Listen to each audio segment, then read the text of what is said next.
बात आज की नहीं है, वैसे है कलयुग की ही बात, किंतु इसे 27 चतुर्युगियां बीत चुकी। अपने इस वैवस्वत मनवंतर के प्रारंभ में 3 युग बीत जाने पर जब कलयुग आया था, उस कलयुग की बात है। लेकिन वह भी कलयुग ही था, इसलिए बहुत कुछ अपने इस कलयुग से उसकी समानता थी। लगभग ऐसे ही देश थे, ऐसे ही प्राणी थे, ऐसा ही समाज था। उस समय अवंतिका नरेश के एक पुत्र था, बहुत सुंदर, बहुत सुकुमार, बहुत सुखी। राजकुमार एक तो राजकुमार था, दूसरे अपने पिता का इकलौता पुत्र था।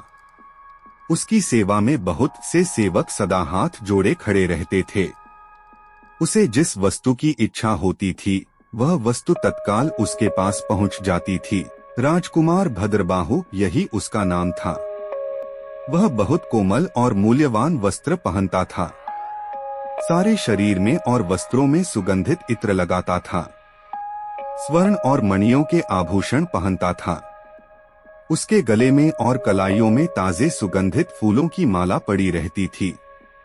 उसका बहुत सा समय अपने को सजाने में ही बीतता था। एक दिन राजकुमार भद्रबाहु राजभवन से निकला।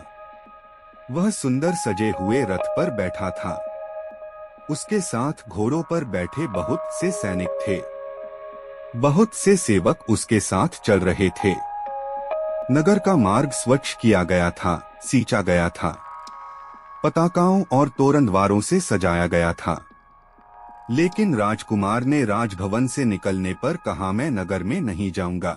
सरिता के किनारे किनारे मुझे घूमना है। सरिता के किनारे राजकुमार के घूमने जाने का किसी को पहले से कोई पता नहीं था। उधर कोई तैयारी नहीं हुई थी। लेकिन राजकुमार को रोकता कौन? उसका रथ उधर घूम गया। किनारे किनारे कुछ दूर राजकुमार का रथ चलता गया। आगे सरिता के उस पार श्मशान था, वहां एक चिता जल रही थी। राजकुमार ने पूछा, वहां क्या हो रहा है?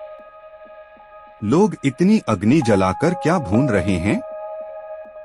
राजकुमार ने कभी किसी को मरते नहीं देखा था। उसके पास कोई रोगी व्यक्ति भी जाने नहीं पाता था। उसे पता ही नहीं था कि चिता क्या होती है। राजकुमार के साथ राज्य के मंत्री का पुत्र था। उसने कहा, कुमार, वह चिता जल रही है। कोई मनुष्य मर गया है, उसके संबंधी उसके देह को जला रहे हैं। कोई बहुत कुरूप मनुष्य होगा। राजकुमार को अपनी सुंदरता का बड़ा गर्व था। उसे लगा कि कुरूप मनुष्य ही जलाए जाते होंगे। मंत्री पुत्र ने कहा, यह तो पता नहीं कि वह कुरूप था या सुंदर, किंतु जो भी मरेगा उसे जलाया तो जाएगा ही, और मरना एक दिन सभी को है। किसी सुंदर व्यक्ति को कोई क्यों जलाएगा? राजकुमार ने मंत्री पुत्र को कुछ डांटते हुए कहा, श्रीमान, शरीर में सुंदरता तो चमड़े के रूप रंग की है। मंत्री पुत्र ने कुमार से नम्रता से कहा, मरने पर शरीर को रखा रहने दिया जाए तो उसमें से दुर्गंध निकलने लगेगी। उसमें कीड़े पड़ जाएंगे, उसकी ओर देखा तक नहीं जाएगा। क्या केवल चमड़ा ही सुंदर होता है? राजकुमार भद्रबाहु ने अपने गुलाब की पंखुड़ी जैसे सुंदर सुकुमार शरीर की ओर देखा और उसके नेत्र कुछ कड़े हो गए। एक क्षण मंत्री का पुत्र अंततः मंत्री का ही पुत्र था। उसने संकेत किया। एक सेवक नदी के किनारे पड़ी एक मनुष्य की सूखी खोपड़ी ले आया। मंत्री पुत्र ने उसे हाथ में लेकर कहा, कुमार, आप इसे देखते हैं? छे, एक घिनौनी अत्यंत कुरूप वस्तु। राजकुमार ने मुख फेरते हुए कहा, फेंको, मेरे पास से इसे दूर फेंक दो। यह लीजिए, मंत्री के पुत्र ने वह खोपड़ी नदी के जल में घप से फेंककर कहा, हम सबके सिर और मुख ऐसे ही हैं। भीतर तो सबका यही रूप है। मेरा मुख भी ऐसा ही है। राजकुमार चौंक पड़ा। कुमार, मुझे क्षमा करें। मंत्री पुत्र ने दोनों हाथ जोड़कर मस्तक झुका दिया। राजकुमार के नेत्रों से टप टप आंसू की बूंदें गिरने लगी। उसने अपना रथ राजभवन लौटा ले चलने की आज्ञा दे दी। अवंतिका के नरेश की चिंता का पार नहीं है। महाराज के एकमात्र पुत्र कुमार भद्रबाहु को पता नहीं क्या हो गया है। वे न ठीक से भोजन करते हैं, न स्नान करते हैं। माता के बहुत आग्रह करने पर थोड़ा कुछ मुंह में डाल लेते हैं। उनके सुंदर घुंघराले बाल रूखे उड़ा करते हैं। सेवकों को वे न अपने शरीर में इत्र मलने देते हैं, न सिर में सुगंधित तेल ही लगाने देते हैं। फूलों की माला और आभूषणों से उन्हें जैसे घृणा हो गई है। कोई उनसे कुछ पूछता है तो राजकुमार के बड़े बड़े नेत्रों से आंसू की बूंदें गिरने लगती हैं। बड़ा विचित्र रोग है राजकुमार का। कोई मनुष्य उनके पास जाता है तो वे उसके मुख को एक बार कुछ क्षण एक तक देखते रहते हैं और फिर मुंह फेर कर रोने लगते हैं। जिन लोगों को वे बहुत मानते थे, जिनसे मिलकर बहुत प्रसन्न होते थे, उनके आने पर भी अब राजकुमार में कोई उल्लास नहीं आता। अपने अत्यंत प्रिय मित्रों के आने पर कभी कभी वे बड़ी उमंग से मिलने को उठते हैं, किंतु उसी क्षण फिर धम्म से आसन या पलंग पर गिर से जाते हैं। उनकी सब उमंग पता नहीं कौन सी दानवी निगल लेती है। वही एक टक मुख घूरना और फिर वही रोना। महाराज ने बड़े बड़े चिकित्सक बुलवाए। रस, भस्म, पाक, चूर्ण, आसव, वटिका, पता नहीं क्या क्या दिया वैद्यों ने। राजकुमार को आजकल जैसे स्वाद क्या होता है यह पता ही नहीं लगता। पिता के आग्रह करने पर वे चुपचाप औषध ले लेते हैं। औषध कड़वी या तीखी तो नहीं है, यह प्रश्न उनसे पूछना ही व्यर्थ है। वे पूछने वाले का मुख इस प्रकार देखने लगते हैं मानो उनके नेत्र कहते हों, मैंने आज्ञा का पालन तो कर दिया, अब आप और क्या चाहते हैं। ज्योतिषियों ने कुंडली देखी, हाथ देखे और पता नहीं राहु केतु शनि मंगल की कितनी शांति कराई गई। कितने अनुष्ठान पूजन नित्य चल रहे हैं। कोई राजकुमार के ऊपर मंत्र पढ़ता हुआ कुश से जल छिड़क जाता है, कोई भस्म लगाता है। कभी कोई उनकी भुजा में कोई यंत्र बांधता है और कोई दूसरी कोई खटपट कर जाता है। लेकिन राजकुमार के लिए जैसे कुछ हो ही नहीं रहा है। वे तो एक मूर्ति की भांति हो गए हैं, जिसके जो मन में आए वह कर जाए। वैद्यों ने महाराज से कहा, युवराज हमारी दृष्टि में स्वस्थ हैं।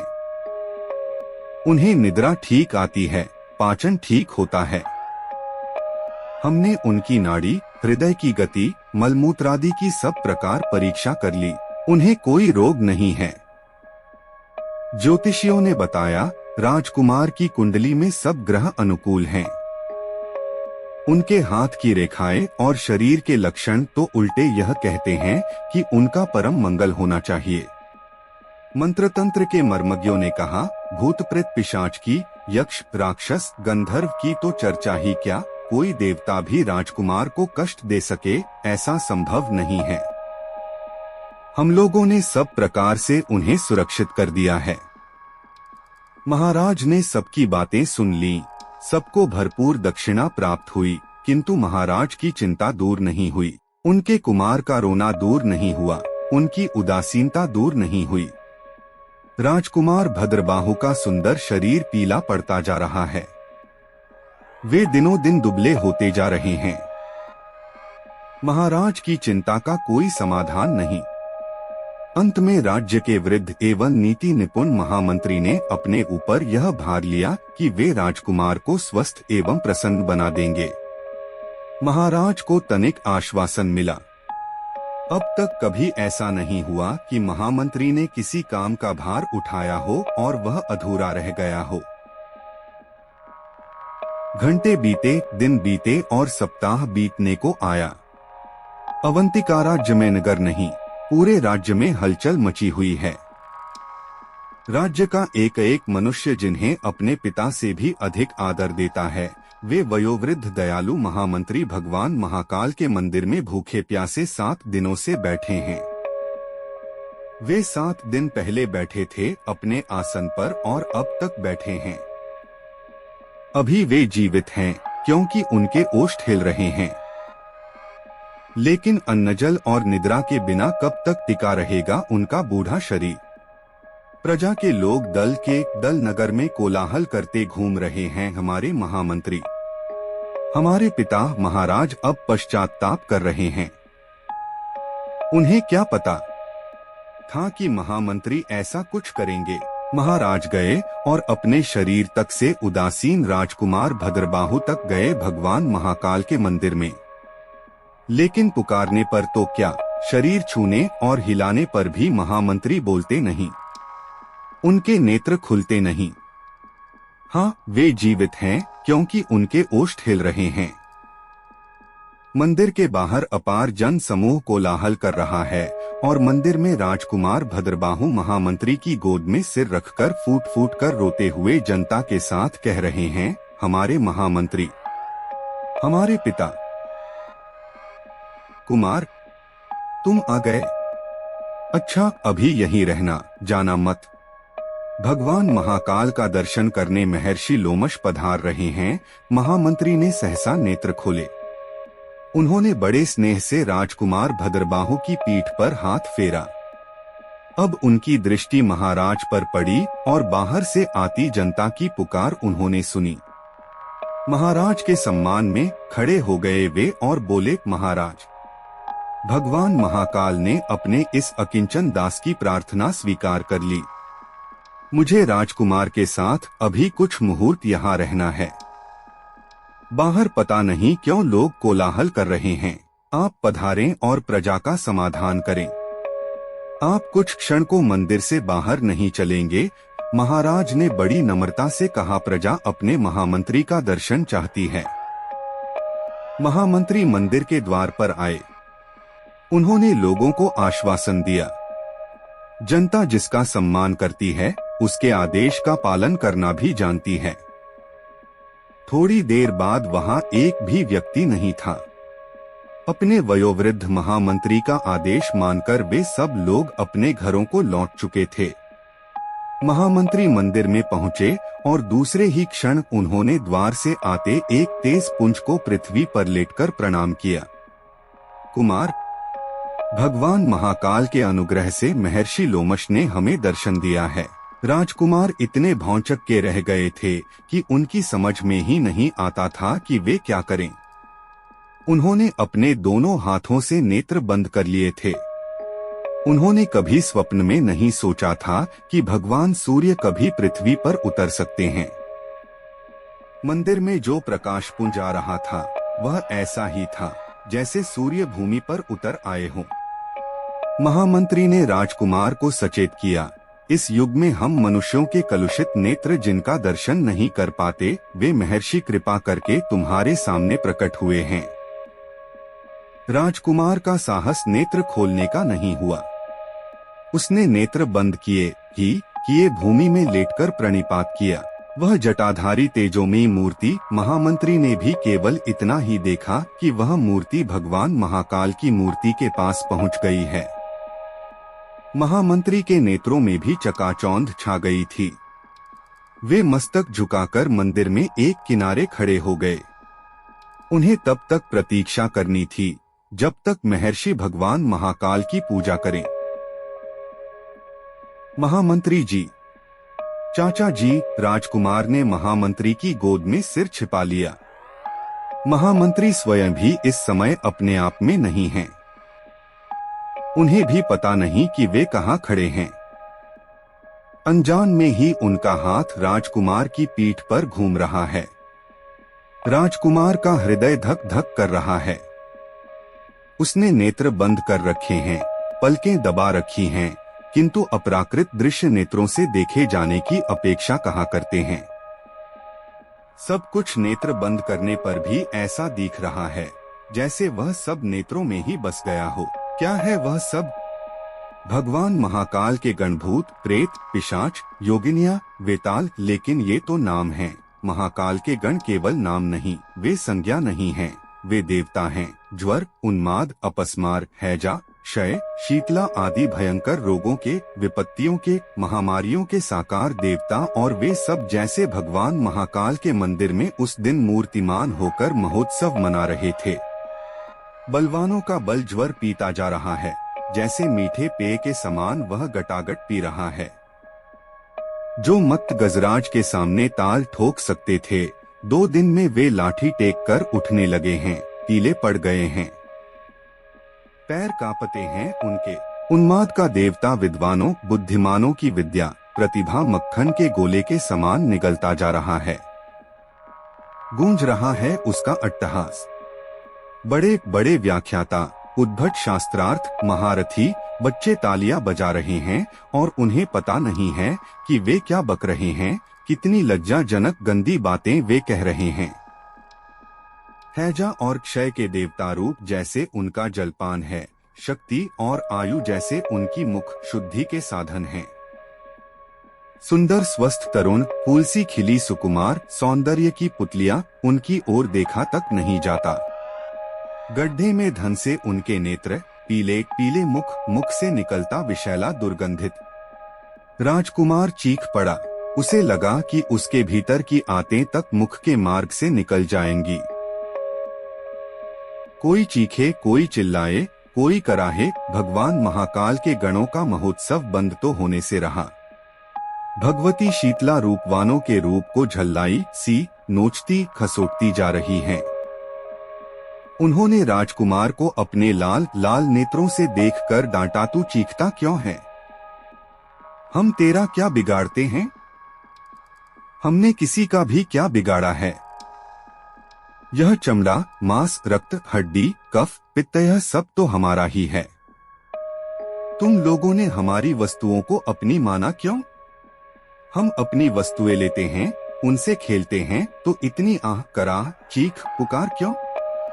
बेचारा राजकुमार, उसने दोनों हाथों से महामंत्री को घबराकर पकड़ लिया। स्वयं महामंत्री ने दोनों हाथों से भूमि पकड़ ली। ऐसे लगता था कि दिशाएं फट रही हैं, तारे टूट रहे हैं, पृथ्वी चूर चूर हो रही है।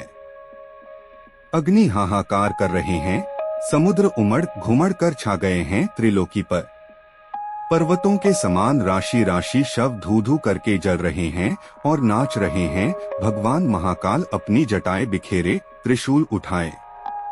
ब्रह्मांड राशि उनके चरणों के आघात से इस प्रकार चूर्ण हो रही है, जैसे कोई पुष्ट तरुण कुम्हार की हाडियों के ढेर पर उछल उछल कर नाच रहा हो और हाडियां फूट रही हों। ज्वाला, धूम्र, हाहाकार, भयानक शब्द कोई कल्पना तक न कर सके। वह महाप्रलय और वह नृत्य है, उन्माद नृत्य है महाकाल का। महर्षि लोमश हाथ जोड़े थर थर कांप रहे हैं। भगवान महाकाल के चरणों के नीचे एक ब्रह्मांड चूर्ण होता है और महर्षि के शरीर का एक रोम टूटकर गिर जाता है।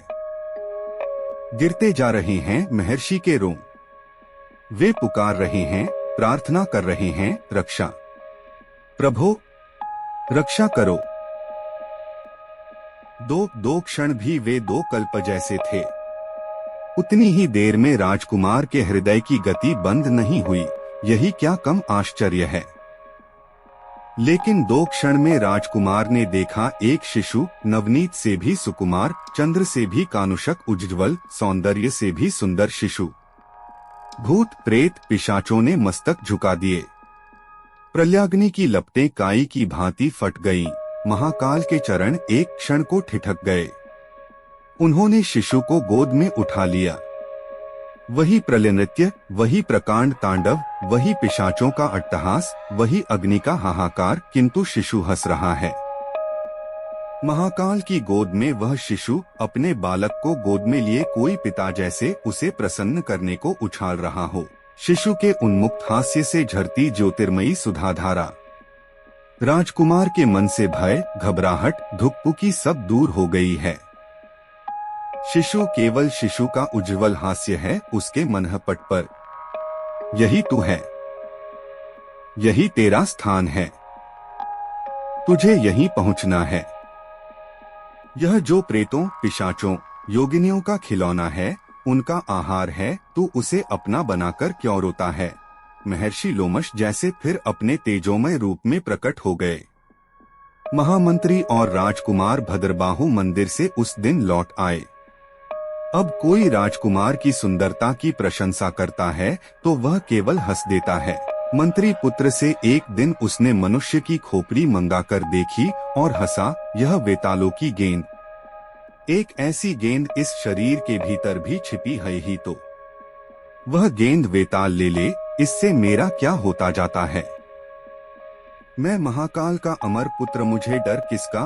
भगवान महाकाल का एक निष्ठ उपासक राजकुमार भद्रबाहु से हुए 27 चतुर्युगियां बीत चुकी।